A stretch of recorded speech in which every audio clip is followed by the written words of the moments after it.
iPhone, walaupun sudah second, ternyata masih banyak yang ngeburu loh. Biarpun ceritanya HP sudah bekas dan berumur anak SD, tapi masih banyak yang nyari. Karena memang produk dari Apple ini selalu sukses menghipnotis kebanyakan orang. Walaupun memang tujuan orang berburu HP second tidaklah semata-mata hanya ingin mendapatkan harga terbaik atau yang murah. Ada juga yang beralasan ingin merasakan sensasi memakai HP yang dikata segelintir orang sebagai HP Sultan ini. Ada juga yang memang diburu untuk sekedar koleksi, dan ada juga yang sebagai second daily untuk balasin chat selingkuhan. Nggak bercanda kok. Di tangan saya ada iPhone 6s dan kebetulan kondisinya udah cukup memprihatinkan. Bodinya lumayan nggak terawat kayak orang jomblo gitu. Banyak lecet dan bekas calar, tapi untungnya udah dipasangin skin karbon plastik. Jadi bodi lecetnya cukup tersamarkan, dan ini adalah X Inter yang alhamdulillah untuk sinyal udah aman dari blokir-blokiran. Oh ya, sebelumnya saya sempat membahas iPhone 6s Plus ya di tahun 2022 yang spesifikasinya juga nggak jauh beda dengan iPhone 6s ini.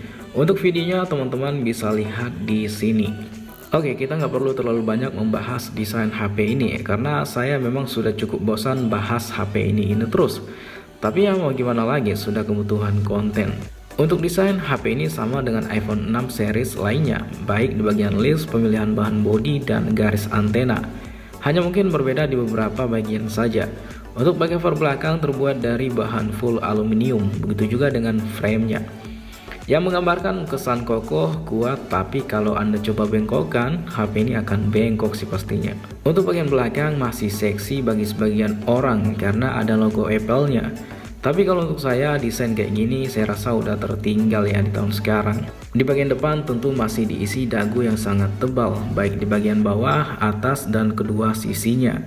Dan masalah desain ini balik ke selera masing-masing. Tapi kalau penilaian saya pribadi tentu udah tertinggal lah. Kalau kalian gimana?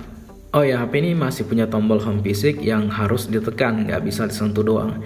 Dan tombol home ini berfungsi juga sekaligus pemindah sidik jari. Kebetulan untuk device yang saya pegang ini, baik tombol fingerprint dan home-nya masih berfungsi. Untuk bagian spesifikasi, HP ini juga sangat mengenaskan ya di tahun 2022 sekarang. Dia pakai chipset A9 Bionic, RAM 2GB dengan pilihan internal 16GB, 32GB, 64GB, dan 128GB. Baterainya 1715 mAh. Dan ini sih yang nggak banget. Di kondisi baterai health-nya 71% untuk device yang saya pegang ini. Dan dia sudah berjalan di iOS 15. Asli parah banget. Kita kudu ngecas per 2 jam sekali kalau HP ini intens dipakai, apalagi untuk main game. Ya mungkin karena ini unit second ya, jadi berpengaruh cukup besar untuk performa baterainya. Ya memang second sih, lagian mana ada sih yang jual baru. Entah udah soak baterainya apa gimana, entahlah. Yang jelas isian di dalam HP ini saya nggak tahu lah apakah masih banyak yang ori atau udah OM semua, entahlah. Main sosmed seperti scroll TikTok 10 menit baterainya berkurang 17%. Buka YouTube 20 menit baterainya berkurang 34%. Main game ML sekali baterainya berkurang 29%. Ya saya nggak sama ratakan sih untuk device iPhone 6s yang lainnya. Mungkin kalau Anda dapat yang barangnya masih cukup awet dan kondisi baterai yang cukup oke dengan persentase baterai health mungkin di atas 80, bisa jadi masalah ini bisa berbeda. Tapi ini adalah beberapa catatan penting dari saya yang saya dapatkan dari beberapa hari memakai HP ini. Untuk layarnya sendiri ini juga kurang lah dipakai di tahun 2022. Layarnya hanya berkurang 4,7 inci dengan resolusi SD+. Memang warna masih cukup enak sih, walaupun ya device yang saya pegang ini sudah tidak saya percaya masih original LCD-nya.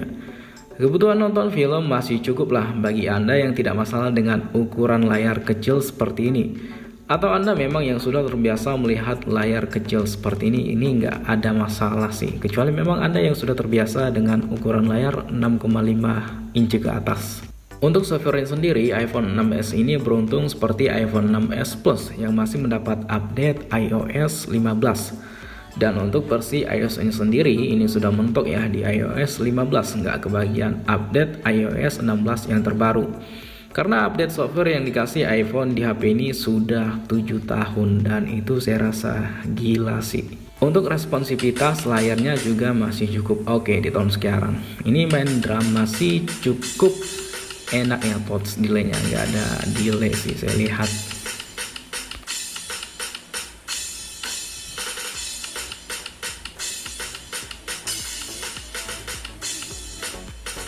Mungkin untuk performa tidak terlalu banyak yang bisa saya bahas di HP ini. Untuk menghandle aplikasi ringan memang masih bisa berjalan lancar. Tapi memang lagi-lagi keluhan saya ada di kondisi baterainya yang sangat bikin kita bete. Kalau udah baterai servis di bawah 75%, memang disarankan ganti aja sih. Walaupun ya nggak sepenuhnya saya saran itu benar bagi Anda yang malas ganti baterai atau memang yang ingin bertahan dan mau ngecas setiap jam itu nggak masalah juga sih. Diajak main game Mobile Legends masih jalan sih di HP ini, walaupun udah nggak begitu enak. Kendala lain yang saya dapatkan dari satu kali main game Mobile Legends di sini adalah suhu belakang HP ini terasa panas. Udah kayak kopi sih yang baru kita tuang ke dalam gelas. Tapi untuk kebutuhan videografi, foto-foto produk sebenarnya HP ini masih cukup oke kok. Kamera HP di tahun 2015 dan dipakai di tahun 2022 sekarang, saya bilang masih bisa bersaing dengan Android 1,5 juta sampai 2 juta. Kamera belakang yang cuma beresolusi 12 megapiksel masih mampu memberikan kualitas gambar yang cukup detail. Walaupun memang warna yang dihasilkan dari processing gambar sudah kurang, tapi jelas hasil dari kamera iPhone 6s ini masih layak dipertimbangkan. Untuk kamera selfie-nya yang beresolusi 5 megapiksel masih cukup untuk menampilkan muka kita dengan jelas, seperti di agenda meeting Zoom ataupun VC dengan doi. Untuk selfie masih cukup lah, walaupun udah nggak bagus-bagus amat. Teman-teman bisa lihat hasil dari kamera iPhone 6s ini di sini.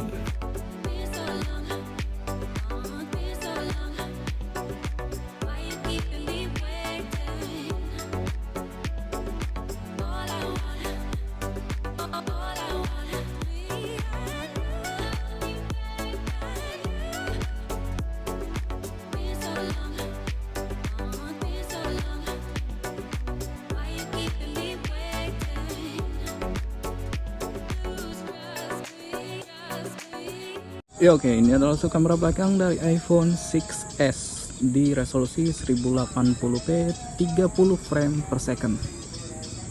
Dia sudah support sampai perekaman 4K, tapi sayangnya nggak ada stabilisasi. Tapi kalau di 1080p ini masih stabil ya. Untuk ya di sini kayaknya stabil lah. Nggak tahu lah untuk hasil akhirnya. Dari beberapa sampel video yang saya lihat sih masih stabil ya. Untuk warna memang agak sedikit kurang ya. Kurangnya tuh kayak processing warna itu ya nggak segonjreng HP Android 2 jutaan lah tahun sekarang. Tapi saya rasa untuk hasil video kayak gini masih lumayan lah di tahun sekarang. iPhone 6s ini di atas sih, di atap rumah. Oke. Oke, lama berlalu dan sudah memasuki usia ujur. Lantas bagaimana kesimpulan dari iPhone 6s ini di tahun 2022? Sebenarnya saya ingin memberikan dua kesimpulan untuk iPhone 6s ini di tahun 2022. Kesimpulan yang pertama, HP ini worth it untuk Anda apabila untuk kebutuhan second daily, balasin chat konsumen, foto produk, dan Anda yang punya budget 1.100.000 sampai 1.200.000, dan tentunya Anda yang ingin punya iPhone. HP ini worth it untuk Anda. Walaupun memang kalau di up sekitar 300 sampai 400 ribuan udah dapat iPhone 7 yang 32GB. Tapi ya tergantung budget sih. Sebenarnya kalau di up 100 juta dolar mungkin sudah dapat 10% saham Manchester United. Kesimpulan yang kedua, kalau Anda player game terus berencana jadiin ini sebagai daily driver, orangnya emosian, suka ngebanting HP kalau nge-lag, nggak mau ribet ngecas mulu dan mau performa kencang, HP ini nggak worth it banget untuk Anda. Mending tambah 5 juta lagi lah, bisa dapat iPhone 12 mini atau iPhone 11 Pro. Dapat nggak? 6 juta. Dapat kali, tapi yang batangan.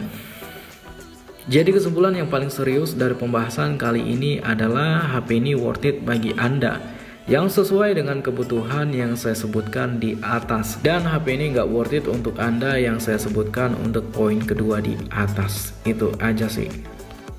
Oke, sekian review singkat iPhone 6s kali ini dari KP Gadget. Like jika teman-teman suka dengan video ini dan dislike saja kalau nggak suka. Sampai jumpa di video berikutnya, dan ini udah malam, dan thank you.